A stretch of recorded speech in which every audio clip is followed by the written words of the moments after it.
Welcome to Chillin' 101. We hope this video helps. In this video, I will show how to make quinoa with milk easy method. Start by rinsing 1 cup quinoa, toast it briefly, then add 2 cups milk and a pinch of salt. Bring to a gentle simmer, cover and cook 15 minutes until the grains are tender. Stir in sweetener or fruit, let rest 5 minutes, fluff with a fork, and serve warm with toppings you like. I will explain how to adjust this recipe for different milks and flavors. Use plant milks like almond or oat for a lighter taste, but keep the same 2-to-1 milk to quinoa ratio for predictability. For creamier results, simmer low and slow, stirring frequently to prevent sticking and achieve a porridge-like texture. Finish with spices, nuts, or fruit and taste for sweetness before serving warm. Enjoy.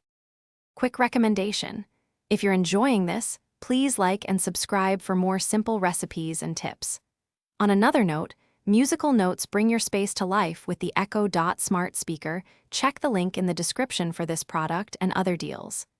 I genuinely use this while cooking to set a cozy mood and timers, and enjoy. Now let's get back to the video. I will help you make quinoa with milk ahead for easy breakfasts. Store cooled quinoa in an airtight container for up to 4 days in the fridge to save time. Reheat gently with a splash of milk to restore creaminess, stirring while heating until warm. Portion into bowls and top with yogurt, nuts, berries, or a drizzle of honey. This method saves time, feeds a crowd, and tastes comforting and nourishing any morning. Thanks for watching. Consider subscribing if we helped you.